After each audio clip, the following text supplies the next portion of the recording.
Hey folks, Brad Guigar for 3 to Pull, 1 to Pass, a newly renamed, regularly scheduled feature of the Evil Incorporated website. You can check it out at evil-comic.com. Without further ado, let's see what's hitting the bookshelves today. First up, number 1. Avengers No. 2, story by Brian Michael Bendis, art by John Romita Jr., villain to watch, Kang, or maybe Wonder Man. Let's check it out. The Avengers have assembled, and the villainous Kang has revealed that they must travel to the future to save their own children from destroying the universe. Yes, the entire universe. But it will take one more Avenger to make the trip complete. Who is the newest hero to join the ranks of the Avengers True? And why is the once great hero Wonder Man hell-bent on stopping the Avengers at every turn? Here's what I say. Now, this is the angsty Avengers that I grew up with. Wonder Man is the perfect foil for the rebuilding of the Avengers under Steve Rogers, and he's got the power class to back it up. Plus, this arc has a special treat for me. You see, with my family in Michigan, my wife's family in Ohio, us living in Philly, we do a lot of long car trips. So long ago, with the 2 boys, we had to get a portable DVD player and buy a bunch of junk DVDs to pass the time as we went on these 6, 7, 8-hour car trips. One of the movies that my wife picked up was Next Avengers, Heroes of Tomorrow. And the plot was real simple. The core lineup of the Avengers, Captain America, Black Widow, Wasp, Giant Man, Thor, and Black Panther all had kids. And they were shortly after killed in or in the case of Thor, disappeared in a fight with Ultron. An aged Tony Stark has to take the kids under his wing and teach them to become heroes as he's protecting them from Ultron. Sooner or later, though, Ultron finds them, and there's a big showdown between the kids and this creature that killed their parents.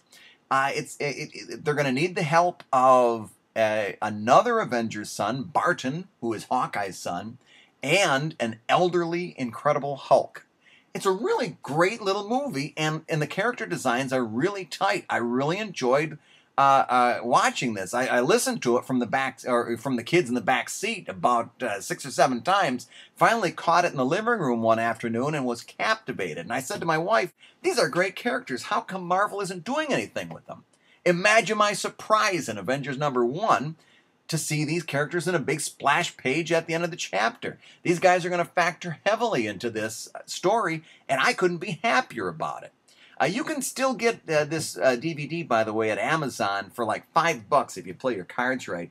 I suggest picking up the DVD, watching through this, and really kind of enjoying it, because I think they're going to stay true to a lot of the story that was told in that movie, and really get yourself primed for what factors to be a really neat little Avengers kickoff.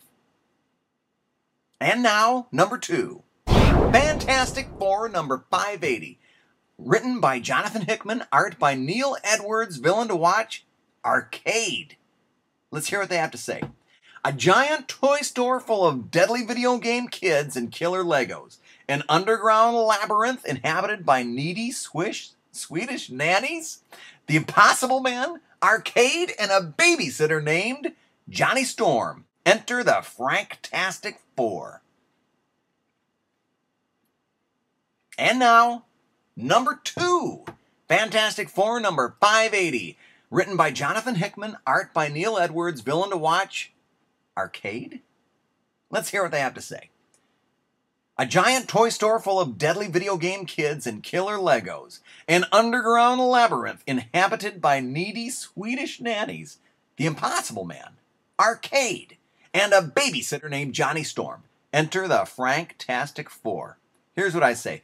Putting Arcade into any comic automatically brings me back to the beautiful era that we know as 80s Marvel Comics. Without the musty smell. This, I'm sorry, you put Arcade into a book, and I am picking that book up. I can't not do it. Now, there is one small plot flaw. If they have anything that is threatening being built out of Legos, I'm automatically not worried, because by the time if it's like over here at the Geiger house, by the time they get these things built, everyone's going to be long gone. Okay? But everything else, including the needy Swedish nannies, Or they could be Swiss for all I care. I'm sorry. This comic has fun written all over it. Throw in Johnny Storm and the rambunctious Franklin Richards, and you've got a story that you know you're going to want to pick up. And now, number 3, Thunderbolts number 145. Story by Jeff Parker, art by Kev Walker. Villain to watch, the Troll. Let's hear what they have to say. Special post-siege issue that introduces a brand new character. When a magical landmark like Asgard crashes to Earth, the fallout just doesn't end by sweeping up the wreckage. This historic disaster has unprecedented threats, and one of them is pillaging the American Midwest. This sounds like the perfect mission for Luke Cage's untested team of incarcerated superhumans. And while the newly assembled Thunderbolts boast the power of Juggernaut, Ghost, Moonstone, Crossbones, and Man-Thing, are they even ready to handle the girl known only as Troll? I am seriously loving the direction of the new Thunderbolts under Luke Cage. They've kept my favorite characters, Moonstone and Ghost. They've added some great ads like Juggernaut and Man-Thing, and a revamped Man-Thing on top of that. My friends, you are seeing sheer brilliance in action.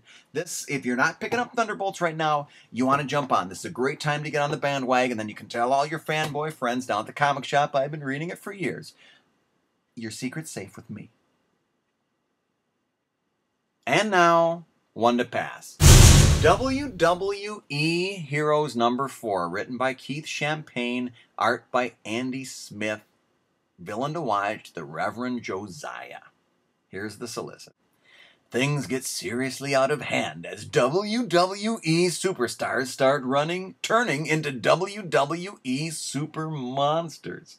With the entire arena in chaos, will anyone be able to save the day from the evil Reverend Josiah? One old school WWE film star, ex-champion, and General Batacre thinks that he has what it takes to save the day. Here's what I say.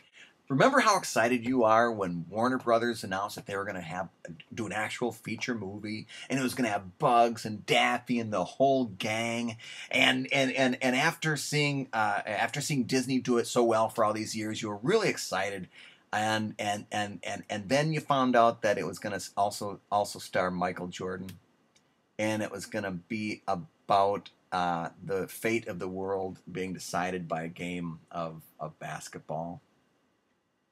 Me too. And now a new feature of 3 to Pull, 1 to Pass, and it's called Trading Up. We're going to take a look at a new trade paperback that's on the shelves today as you go walk into the comic shop. This one is called The Werewolves of Montpelier. Montpelier, if you're from the Midwest. Story and art by Jason. Villains to watch, Werewolves. Let's see what they have to say. After an omnibus collection of earlier works and a new collection of short stories, Jason returns with another full-length, full-color graphic novella, his first since the 2008 Eisner Award-winning The Last Musketeer. Sven, a semi-aimless Scandinavian artist who has ended up in Montpellier, France, on a futile romantic pursuit, enjoys nocturnal raids into other people's homes disguised as a werewolf. The way he figures it, the disguise will give him a few moments advantage vis-a-vis any startled homeowner if things get ugly, but he hasn't taken into account the existence of a society of real Montpellier-based werewolves who do not take kindly to this new pretender. Here's what I say. If you're not intrigued by that story or charmed by the art, then you're a better fanboy than I am. I'm even willing to give this Jason cat a pass for the no last name fruity BS that seems to be going on here. This looks really good. I think I'm going to give this a real strong look when I pick it up at the comic shop today. Even if it's for no other reason to learn the right way to pronounce Montpellier. Hey folks, Brad Guigar for 3 to Pull, 1 to Pass, a regularly scheduled feature of the Evil Incorporated website. You can check us out at evil-comic.com.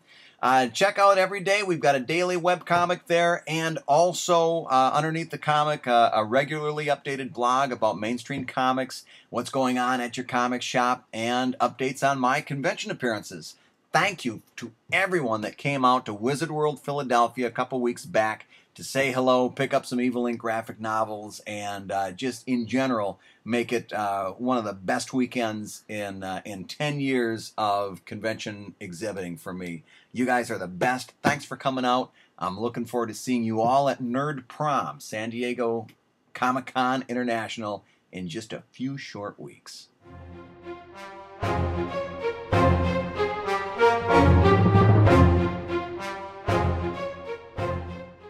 Or they could be Swiss for all I care.